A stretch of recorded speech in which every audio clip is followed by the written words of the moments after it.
आए हुए भारत के सर्वोच्च न्यायालय के पूर्व न्यायाधीश मुख्य न्यायाधीश आदरणीय श्री दीपक मिश्र जी, मंच पर विराजित हमारे बड़े परम मित्र और सहयोगी के रूप में काम किए आदरणीय श्री सुरेश शास्त्री जी, पूर्व सांसद, डॉक्टर राम कैलाश गुप्ता जी, अध्यक्ष अपना परिवार ग्लोबल, श्री सुरेश खंडेलवाल जी, अध्यक्ष APG control board, Shri Rajkumar गुप्त, सदस्य सलाहकार, श्री हरिमोहन डंगायत जी, सदस्य एपीजी सलाहकार बोर्ड, और यहाँ आए हुए अपना ग्लोबल परिवार के सभी सम्मानित बंधुगण, बहनों, पत्रकार मित्रों, छायाकार बंधुओं, मुझे आदरणीय सुरेश शास्त्री जी का फोन आया। एक कार्यक्रम है अपना ग्लोबल परिवार से संबंधित, उसमें आपको आना। अब मेरे उनके इतने घनिष्ठ संबंध हैं कि मैं बगैर जाने हुए कि उसमें क्या होता है, क्या करते हैं, उनका उद्देश्य क्या है, मैंने स्वीकार कर लिया। इसलिए कि जो यहाँ जाने के लिए वो कह रहे हैं वो निश्चित रूप से उचित स्थल ही है,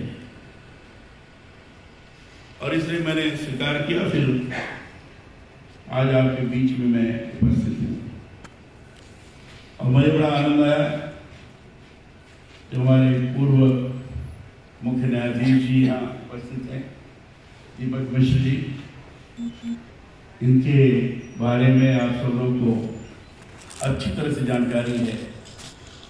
फैसला बड़ा विवाद तरीके से देना और किसी भी प्रकार के किसी भी तत्व के द्वारा प्रभावित हुए बगैर निर्भीकता से अपनी बात को रखना, यह आदरणीय श्री दीपक मिश्र का वैशिष्ट्य है, गुण है।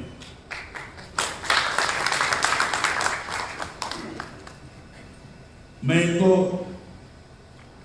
परिचय तो पहले से था, कई बार मिलना भी हुआ है, लेकिन मैं इनको गतिशील व्यक्तित्व वाला ऊर्जावान न्यायाधीश के रूप में मानता था और कहता भी था, और आज प्रत्यक्ष रूप से उनकी वाणी को सुनने का अवसर भी प्राप्त हुआ। अपना ग्लोबल परिवार, अपना परिवार ग्लोबल, ये स्वयं में इस बात को प्रकट करता है कि जिन्होंने भी ये सोचकर इसका नाम रखा, उसको परिवार का कॉन्सेप्ट, परिवार की परिकल्पना दिमाग में बड़ी व्यापक तौर पर रही है।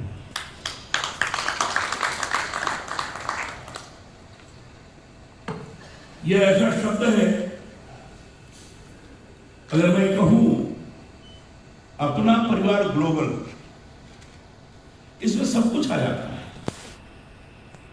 केवल मात्र व्यक्ति ही नहीं आते, इसमें सारी चीजें आ जाती, प्राकृतिक संपदाएं भी आ जाती, मनुष्य भी आते हैं, जीव जंतु भी आते हैं, सब कुछ आता है अपना परिवार ग्लोबल। और अपना परिवार ग्लोबल वही कह सकता है जिसकी सोचने की विशाल दृष्टि होगी, वैचारिक परिधि, अपनेपन के आधार पर सबको जोड़ने वाले, वही सोच सकता है। और यह अपने यहाँ भारतीय परंपरा, भारतीय वैचारिक प्रक्रिया, भारतीय मनीषी उनके द्वारा तपश्चर्या के आधार पर जो पूरा जगत दिखाई पड़ा और उनकी परिकल्पना के कारण पूरे विश्व उन्होंने वसुधैव कुटुंबकम पूरे वसुधा, पूरी पृथ्वी हमारा परिवार है। वो ही कह सकता है कि जिसने सबको आत्मसात किया होगा अपने अंदर है। और वो इन्होंने हमारे अध्यापक मिश्र जी ने इसको अपने तरीके से परिभाषित किया। ये स्पिरिचुअलिटी के बगैर नहीं आ सकती। स्पिरिचुअलिटी जो है आध्यात्मिकता है, ये स्वार्थ के किनारे है। लेकिन स्पिरिचुअलिटी के माध्यम से सबको जोड़ने की जो विभिन्न प्रकार की प्रक्रियाएं हैं उसके लिए तब भी करना पड़ता है, अभ्यास भी करनी पड़ती है। और उसके करने के बाद ही सारी चीजें आई है। हमारे यहाँ मनुष्यों ने इसी रूप में विचार करके वसुधा को अपनाया, परिवार बना। ये कल्पना कि वसुधा पर रहने वाली जितनी भी सारी चीजें हैं सबका संतुलन ही विश्व को चला सकता है, वसुधा को चला सकता है। अगर संतुलन बिगड़ गया, इक्विलिब्रियम अगर बिगड़ा, प्रकृति का अगर विनाश हुआ, संतुलन बिगड़ जाएगा। पर्यावरण की आज बड़ी चर्चा थी और इसे संतुलन बिगड़ने न पाया, इसके लिए व्यवस्था दी। गिरी कंदराएं, वनस्पतियां ये विनष्ट न होने पाए और इसे कहीं ना कहीं सब में जीव है, सभी जीवंत हैं, यह भी दर्शाने का प्रयास है। वृक्षों में भी प्राण तत्व है, गिर कंदराओं में भी प्राण तत्व है, नदियों को मां कहा हमने, पत्थरों में देवता का वास भी है, ये भी कहा उन्होंने। इसलिए कहा कि उसके रूप में देखते हुए किसी को विनष्ट न होने दे, पूजा करेगा जाए और इक्विलिब्रियम बना रहे। इस परिवार का दायरा बहुत बड़ा है, अपना परिवार ये दायरा बहुत बड़ा है। और जब दायरा बहुत बड़ा है तो इसमें अहम के लिए कोई स्थान नहीं है, आई के लिए स्थान नहीं। आई को इसमें विलीन करना पड़ेगा, अहम को उसमें विलीन करना पड़ेगा। और इसलिए हमारे यहां हमेशा वयम कहा गया है, अहम को मत वयम को मत। और यही कहा गया कि अगर परोपकार करोगे तो तुम्हें पुण्य प्राप्त होगा, और अगर दूसरे को तकलीफ दोगे तो पाप प्राप्त होगा। तो दूसरे को तकलीफ देना पाप और दूसरे का सहयोग करना पुण्य।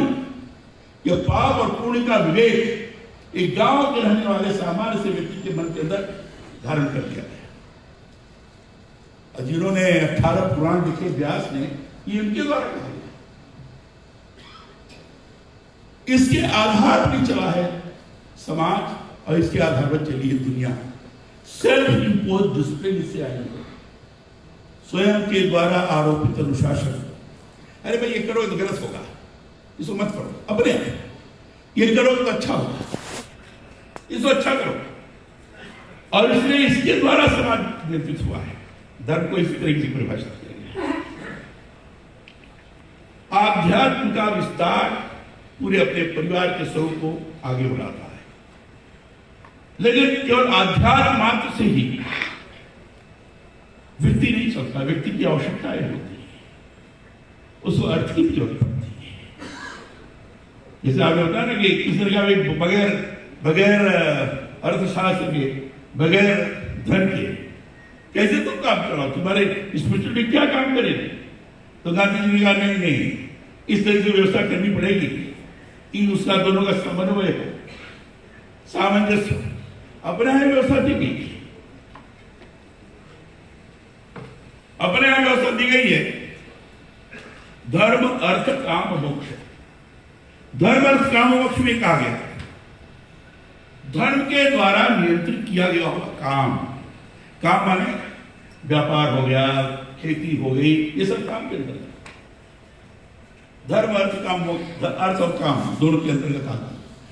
कर्मयोग और आर्थिक उत्पादन दोनों को इस तरीके से किया गया और उसकी व्याख्या और अधिक है। और इसलिए हम धन का उत्पादन तो करें, लेकिन कैसे करें? आप बड़े बड़े लोग हैं, अपना परिवार ग्लोबल में काफी बड़े लोग हैं। अभी हमारे राम कैलाश जी ने अपने उद्बोधन में इस बात को व्यक्त किया कि कौन कितनी फैक्ट्री चला रहा है, कौन कितना उत्पादन कर रहा है, ये सारी बताया। लेकिन उत्पादन तो हम करें पर्याप्त मात्रा में, लेकिन उत्पादन करने में उसका उपभोग अपने नहीं करें। उपभोग पर नियंत्रण होना चाहिए। मुझे जितना चाहिए उतनी हम उपभोग करें, और उतने अगर करेंगे तो शेष व्यवस्था है क्या करें? शेष समाज का, जिसे कहा कि समाज ट्रस्टी होना चाहिए। और हमारे यहां कहा गया है, ईसावास्यमिदं सर्वं जग किंचित जगत्यान जगत तेन त्यक्तेन भुंजी था मां वित्त सिद्धनम। इस दुनिया में रहो, ईसावास्यमिदं सर्वं जग किंचित जगत्यान, जो भी कुछ है उसका उपभोग करो, लेकिन त्यागमय प्रवृत्ति से तेन त्यक्तेन भुंजी था, उसका त्याग पूर्वक उपभोग करो, और बाकी का ये समाज का है। तो त्यागमय संस्कृति हमारे यहां, त्यागमय अर्थव्यवस्था हमारी है। उसके आधार की जो सोच बनती है, सबको, सबका कुशल क्षेम प्रत्येक व्यक्ति के ऊपर निर्भर करता है। एक दूसरे को कुशल क्षेम करने के लिए वो सतत चिंतनशील रहता है। यह अपने यहां की एक विशेष व्यवस्था है, और इस व्यवस्था के आधार पर चला हिंदुस्तान। आज जो अपना परिवार ग्लोबल, ये व्यापारिक वैश्विक व्यापार सम्मेलन है आपका, इसके अंदर राजस्थान के अंदर, जैसे आपने बताया, इसके पहले आपका 4 सम्मेलन हो चुके हैं, शायद इसी प्रकार का आपका विषय रहा होगा। अब इसमें है विचार करने के लिए राजस्थान में इंडस्ट्रियल डेवलपमेंट कैसे हो, या बाकी जगह इंडस्ट्रियल डेवलपमेंट कैसे हो, ये अगर सोच हमारे मन के अंदर विकसित हुई है तो हम बहुत अच्छी तरह से कर सकते हैं। आज ठीक है, मंदी का युग है, मंदी के कारण लोग त्रस्त हैं, परेशान हैं, बेरोजगारी की समस्या खड़ी होती है। बेरोजगारी की समस्या का समाधान केवल मात्र सर्विस लगाने से नहीं होता है, केवल मात्र नौकरी उनको मिल जाए, सरकारी नौकरी, क्योंकि आजकल बेरोजगारी के समाधान के लिए सरकारी नौकर के रूप में बन जाए या कॉर्पोरेट सेक्टर में लग जाए, इसी बात को लोग बेरोजगारी की समस्या का समाधान मानते हैं। इतना मात्र नहीं है, बेरोजगारी की समस्या का समाधान विभिन्न प्रकार से। हमारे यहां स्वावलंबन को ज्यादा महत्व दिया गया है, हम अपने ऊपर आधारित हैं, और क्योंकि हम बड़े बड़े उद्योग हैं, उद्योग की भी अपनी सीमित कार्य क्षमता है, और उसमें जितने लोगों को लगाया गया सीमित होगा। लेकिन जिस तरीके से विशाल जनसंख्या है, इस विशाल जनसंख्या को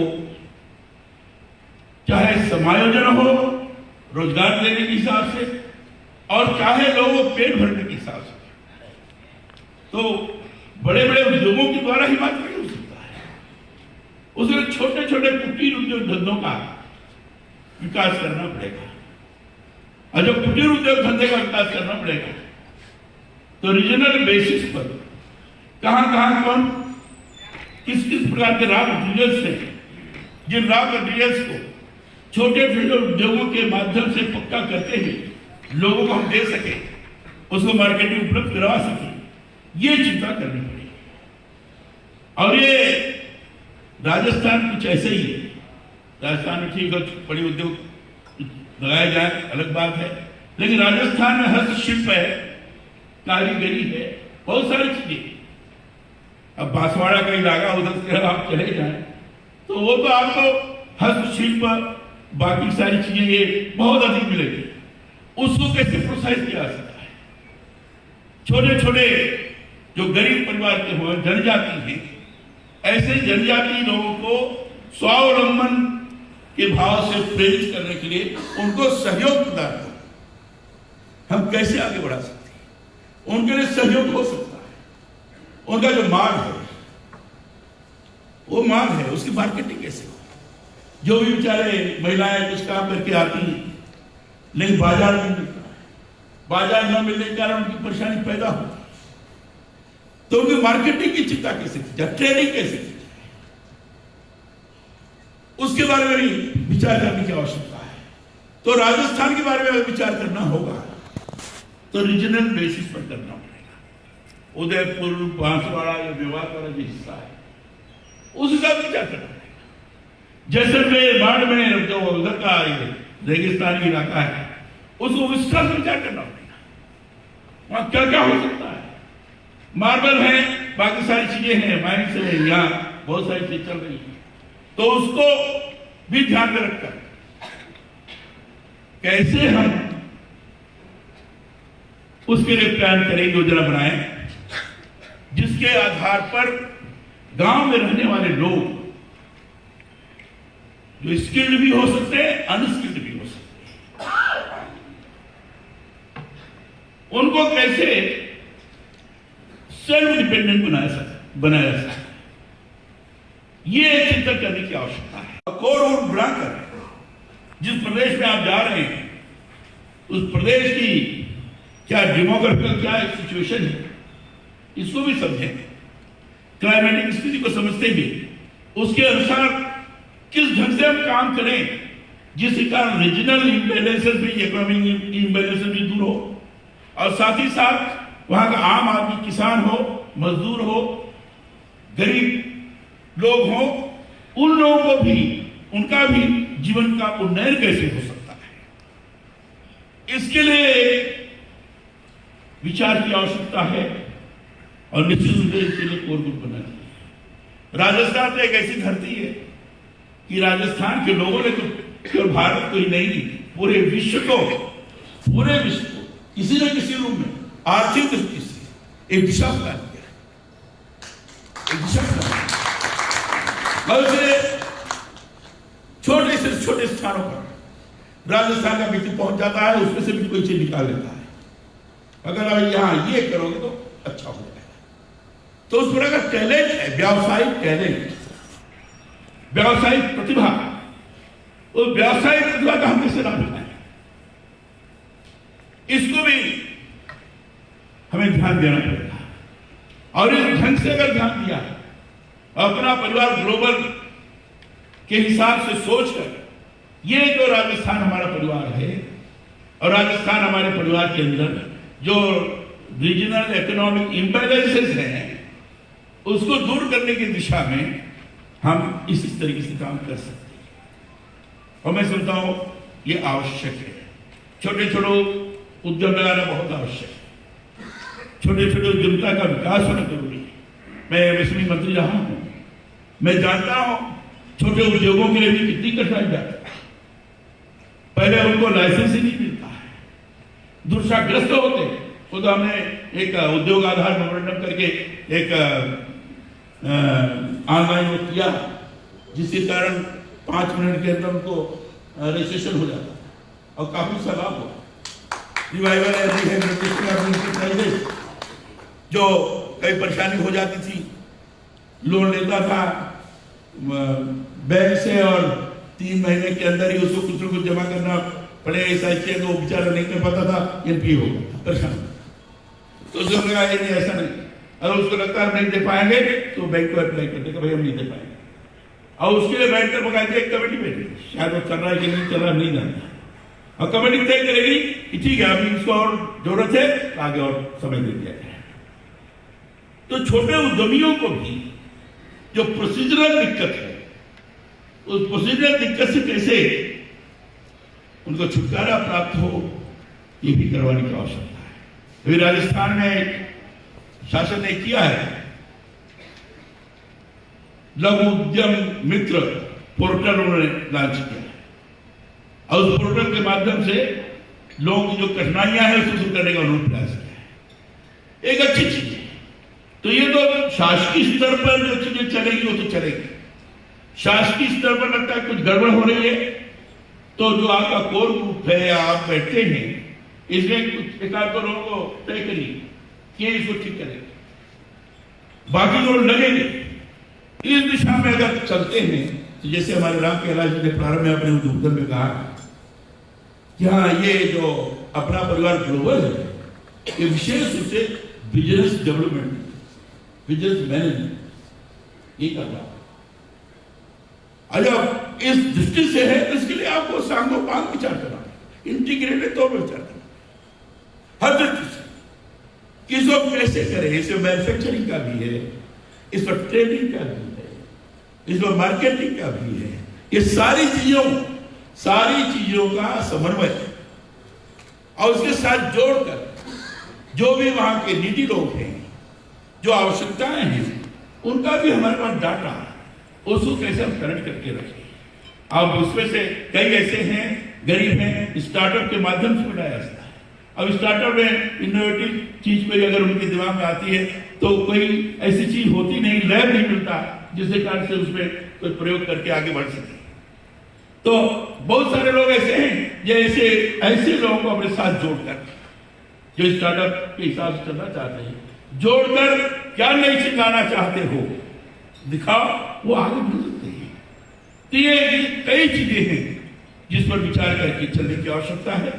और मैं सोचता हूं कि अपना परिवार ग्लोबल इस दिशा में विचार करेगा तो आज जो बड़ी परेशानी पैदा हो गई है, चाहे बेरोजगारी की होगी, चाहे आर्थिक व्यवस्था की होगी, कई चीजें, इन सारी चीजों का समाधान केवल प्लान वे से ये सारी चीजों करने के पश्चात हो सकता है। और फिर आर्थिक मंदी भले ही बनी रहे, लेकिन यहाँ छोटे छोटे उद्योगों को विस्तार करते हुए, उनकी गुणवत्ता को स्थापित करते हुए और लोगों के मन के अंदर उस प्रकार का विश्वास पैदा करते हुए अगर काम करने का प्रयास किया गया तो बहुत अच्छी स्थिति हो सकती है, ऐसा मैं समझता हूं। और एक बार केवल अपना परिवार ग्लोबल, उसकी अनुभव यह सचमुच है। हम हैं केवल कहने के लिए, भाषण के लिए नहीं, सचमुच है। ये इलाका गड़बड़ तो चलो इसीलिए कुछ करना है, या अनुभूति, या एहसास, अगर ये इस एहसास के आधार पर उस ढंग से योजना बनाकर काम करने का प्रयास किया गया, सरकारें भी आपको काम करें। निवेश पर लोग बहुत जोर दे रहे हैं, सभी सरकारें कह रही है कि निवेश करो, ऑफर करेंगे, हम निवेश करने के लिए तैयार है। बोलिए कहा है निवेश करने तैयार है, ठीक है, हमको आप जमीन दी, स्थान दी। मुझे पता है, मैं तो शासन में रह चुका हूं, इसलिए हम लोग बोलते जरूर थे लेकिन हम दे नहीं पाते थे, इंफ्रास्ट्रक्चर नहीं दे पाते थे। आजकल निवेश करने वाले लोग भी थे, वो कहते थे कि इतना हम निवेश करेंगे, लेकिन बेचारे चले जाते थे क्योंकि इंफ्रास्ट्रक्चर उनको नहीं प्राप्त होता। और है, अभी भी है कई जगह, लेकिन खुल के लोग बोलते नहीं। अब ये सारी चीजें हैं, तो इसको कैसे किया जाए, ये एक बहुत बड़ा प्रश्नवाचक चिन्ह है। इस बड़े प्रश्नवाचक चिन्ह को आप समाधान कर सकते हैं। मैं आप पर इसलिए जोर दे रहा हूं कि आपने जो अपना परिवार ग्लोबल बनाया है, बहुत सोच समझ के बनाया है, बहुत सोच समझ के बनाया है। तो उसे मूर्त रूप स्थापित करके, व्यवहारिक स्वरूप स्थापित करके, जो केवल हिंदुस्तान की नहीं दुनिया के लिए आइडियल बनकर के खड़ा हो जाए, ऐसी स्थिति निर्माण करें। अभी आपने करने का प्रयास किया और कर सकते हैं। आपके अंदर कैसे का साहस है, क्षमता है, संकल्प शक्ति है, ऐसी चीजें हैं तो इसको निश्चित रूप आप कर सकते हैं। और मैं आज के अवसर पर यही अपेक्षा करूं कि फिर से विचार करके कार्य करने का प्रयास किया गया, ये बहुत अच्छी स्थिति बन सकती है। मेरे द्वारा जो सहयोग अपेक्षित है, आप चाहेंगे तो कुछ शासकीय स्तर पर, बाकी स्तर पर आग्रह करके मदद करवा सकता हूं।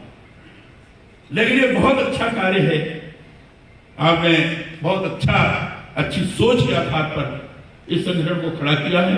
मैं अनुभव करता हूं और इसलिए मैं आप सब लोगों का अभिनंदन करता हूं और अपेक्षा करता हूं कि इसको और आगे बढ़ाएं ताकि लोग महसूस कर सकें कि अपना परिवार ग्लोबल सही माने में हमको अपना परिवार मानकर पूरे प्रदेश और देश की उन्नति की दिशा में गतिशील स्वरूप निर्माण कर रहा है।